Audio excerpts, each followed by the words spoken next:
There are many reasons why I decided to start this 30-day abstract art challenge, and I want to talk about them more, I think, on the last day of the challenge.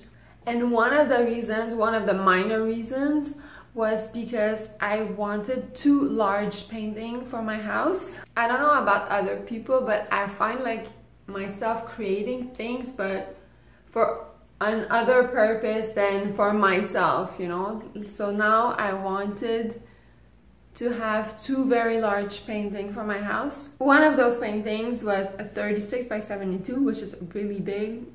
I'm not sure actually if I want 2 square ones, so 2 36 by 36, or 1 very large 36 by 72. And I think I want to work in that format, not like the extra large format, but the same ratio on a smaller scale today, and try different things and see if magically there could be something that's revealing itself to be really nice, so that I could make it really big. Canvases are expensive. Extra large canvases are extra expensive.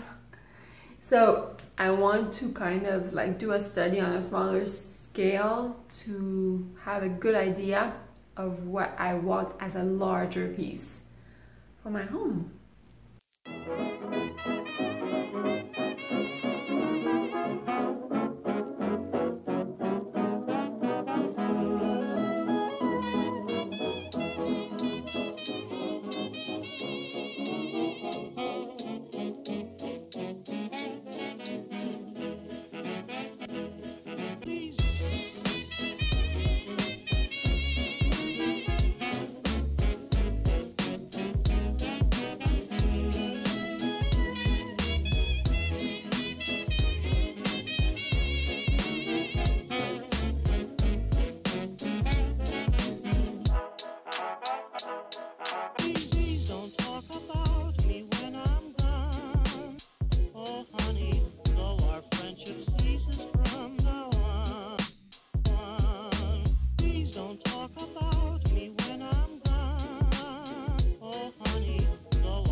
So I did 13 pieces in total. To be honest, I really don't think I nailed it.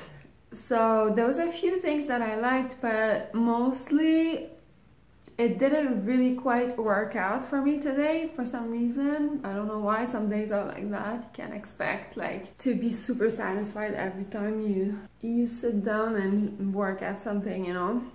Well, at least for me, that's how it works. So I did a bunch of things that I'm not very satisfied with. Like it felt forced or just not me, or didn't come together whatsoever. I'm having trouble with the 1:2 ratio, the like elongated 36 by, well, 72 by 36. I'm having problems finding something interesting in that ratio. I'm gonna have to explore a lot more, strictly that ratio. But I find that I was able to get a few interesting things as a diptych, like 2 squares. So that could work, like twice 36 by 36 could be interesting as well. So there was a few options that I was drawn to, one of which was the positive negative painting. That was interesting to me. There were a few circles as well that were interesting to me. I got nice texture and good contrast with the contour line. I thought it was very organic and I really liked that. It made me think of like rocks on the beach. Overall, like 50% satisfied, 50% meh. I'm gonna keep on searching because ideally I would like that 72 by 36 one piece. So I think I'm gonna try and aim for that, but it's good to know that there are square options. And I just have to remind myself that any work that I do is a win, is new things discovered and new knowledge acquired, so it's all good. Today's session, check. Come back tomorrow, I'll be here.